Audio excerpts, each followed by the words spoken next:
Hey guys, it's Melissa with Awaken Your Inner Awesomeness. I wanted to talk to you today about having compassion. This holiday season is especially important for us to have compassion for others. It's really easy for us to get in a hurry. We're trying to get all of our shopping done. We're trying to get our errands run. We have so many things we have to do, and this time of year is just busy, busy, busy. Especially if you're working in an industry where it's an especially busy time of year for you. You're trying to get everything done and your stress levels are going up, up, and up.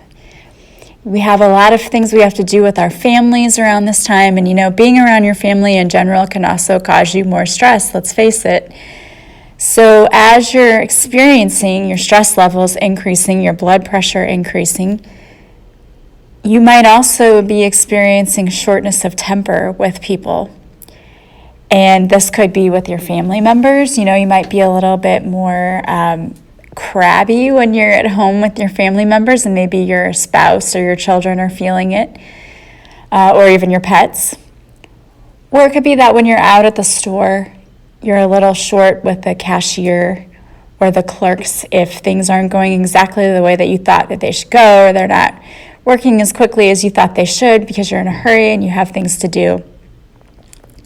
And it's really easy to understand why that happens and why you would do that. But I can remember being a 16-year-old girl working at McDonald's. It was my first job, and I didn't really like working anyway. Not like any 16-year-old likes going to work. My children both complain all the time that they hate going to work. But as a 16-year-old, you don't really appreciate having to go to work anyway. And then you get there and people are crabby and they're taking out their frustrations on you for things that sometimes aren't your fault. Sometimes when you work in fast food and someone messes up the order, it's not that you put it in wrong, they just did it wrong, but then you're the one standing there handing it to the person, so you're the one who gets yelled at. And I've witnessed people yelling at teenage kids working at these fast food restaurants before, and I just think of my own children working and thinking, I hope nobody talks to my kids that way. But it can ruin your day. And I've had it happen to me working, as a young kid, as a teenager, and as adults. Oftentimes they immediately think, oh, these teenagers just messed everything up, or, oh, they're just teenagers, so they think that it's okay to yell at them. And really, you're making their day worse. We talked about a ripple effect and how when you do something negative to somebody, you're sending out a ripple of negativity. Because if you yell at that fast food worker, that poor teenage person who is just trying to make ends meet on a lowly job, you yell at them because you're having a bad day, because you're rushed, you're late somewhere, you have to be somewhere at a certain time, and you needed that lunch quickly, and it was slow, and it was wrong, and now they've taken up your time. So you yell at them, and now that poor teenage worker is having a bad day. And so they're going to turn around probably and take it out on somebody else. So maybe their coworker comes up and they yell at their coworker, or maybe they are not very nice to the next customer who comes up because now you've put them in a bad mood. And then that person turns around, maybe because the cashier was rude to them, and maybe their child's standing there asking them for something and they snap at their child or get smart with their child because somebody just got smart with them. But it's easy to see how the ripple effect can quickly spread. So when you are not in your best place and when you react out of frustration and anger instead of trying to come from a place of compassion, then you send out that ripple of negativity. And it goes pretty far. It's crazy how far it actually does reach out. And you think about a wave and how far those reach out. It's the same thing. Even though you might think that what you did was no big deal, and we're all guilty of it, let's face it, nobody's perfect. But even if you think it's no big deal and you didn't really do much, you just changed that person's whole evening and changed their whole outlook on how that evening was going to go. And not in a good way, right? Not in a good way. So now you've caused them to have a bad evening. which in turn probably also caused their relatives to have a bad evening because I'm sure they probably spread that ripple effect. Some people have the ability to wipe things, like just let roll off their shoulders. And I'm always amazed at people like that. I mean, I'm trying to be more like that, but as a 16-year-old, I can tell you it was not like that. And if a customer came in and yelled at me, I would be doing everything I could to fight not crying right there on the spot because I got yelled at.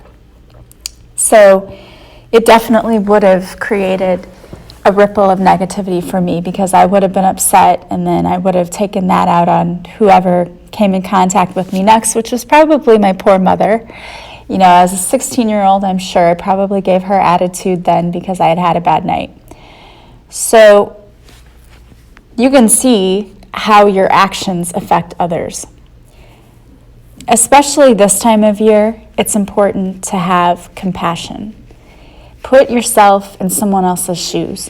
So when you get frustrated and you really want to chew this poor checker, cashier, clerk, chew them up one side and down the other and spit them back out again, as it can be tempting to want to do, think about what your actions would do. Like, what effect would your actions have on that person?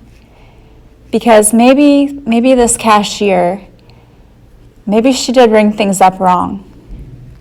Maybe she only got 2 hours of sleep the night before because she has 3 kids at home and they were all sick and up all night, and now she still has to go to work because she has to pay her bills somehow. So the reason she keeps ringing things up wrong is because she's really tired. I mean, that might be an extreme, but I would imagine that if we knew the backstories of the people we deal with every day, our actions would be different.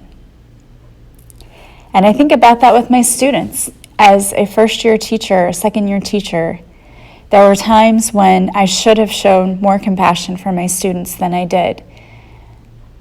But I was the whole, no, what's fair for one is fair for everybody, which isn't really true. Because one student came from a home where she had 2 loving parents and people to support her and tell her she needed to study. But another student came from a home where no parents were at home because they were both working, and that student had to be in charge of getting themselves ready. So they didn't exactly start in a fair advantage. And then I, not having compassion for that student, kicked them when they were down, essentially, sending out a ripple of negativity.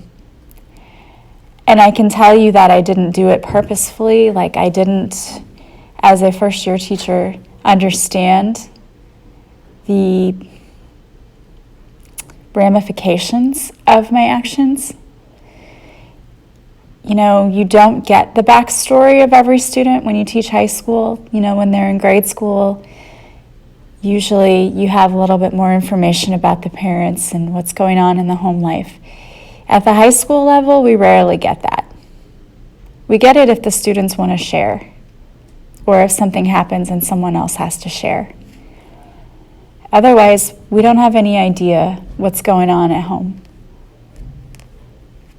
And we can only see what's in our grade book program, which has, you know, we could see if there was only one parent maybe. But even then, you know, you just don't know the situation. You don't know what happened. And my point is this: you don't know what someone else is going through in any given day. You don't know if someone's just lost a loved one. You don't know if someone's just been broken up with. You don't know anything about the person's backstory. When we're just in public and we're dealing with people, we're just that, we're people. But we all have a human connection. And we talked yesterday about how if someone reacts poorly to you, that's their karma. But the way you react to them is yours. So having compassion for people, even if maybe they don't have compassion, or maybe they just don't seem to be reciprocating, is still the best policy, because again, you don't know what they're going through. You don't know what's happening in someone else's life, and maybe the fact that they're being rude to you is because they've just gone through something, or this is their third job they have to work in a week because they don't make enough to make ends meet. We just don't know. So the message that I got to give all of you today is just that we need to have more compassion for others. We need to put ourselves in others' shoes. And no, not everybody's going to do it. And you wish people would be compassionate with you. Yes, but that's what we need more of in this world, not less. We need more of that. People go around and complain how everyone's so entitled these days, and though we need a safe space, and that's just ridiculous. The world is tougher today in a lot of ways. Kids are dealing with things that you didn't have to deal with as a kid, that I did not have to deal with as a kid. We didn't have to deal with social media and all of the pressure that it brings and the anxiety. A friend was talking to me the other day about an article she read that said that cell phones actually have caused anxiety, and well, we know it definitely causes anxiety in teens, the rate to rise significantly, but it does in adults as well. And cell phones are created in such a way, and these social media programs are created in such a way that you get addicted. You have to go back to see who liked your post, or who posted something else. So it becomes addicting. And then if people don't like your post, or they say something mean on your post, that causes stress and anxiety and depression. And those are all things that are awful to have to go through as a young person, because you're still trying to figure out who you are. You're trying to shape yourself and figure out who you're going to become. And on top of all of that, you have to deal with all of these pressures from social media. A lot of things that we just didn't have to deal with. Because I don't know about you, but as a teenager, I never had a boy sending me messages asking me to send him nude photos. But I can tell you that my daughter received messages like that in the 8th grade. And we handled that, because that is not okay. But those are the kinds of things that they deal with. And so we need to be more compassionate, and we need to have compassion for not just teenagers and young people, but everyone.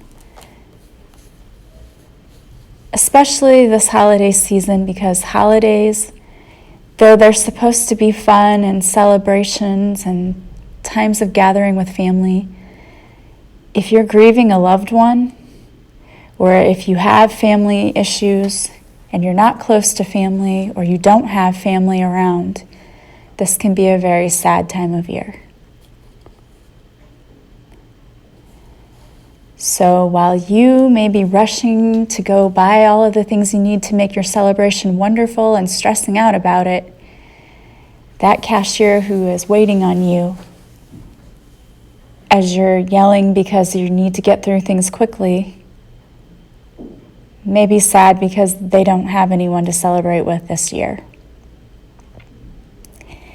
And I don't say these things to make you depressed, I promise, but just to make you think. Kindness and compassion costs nothing, and it doesn't take very much time. It's a matter of thinking before you say something negative to someone that you think that person might be having a bad day. Maybe I shouldn't yell at them. Maybe I should be a little kinder. Maybe I can let that slide. The choice is yours.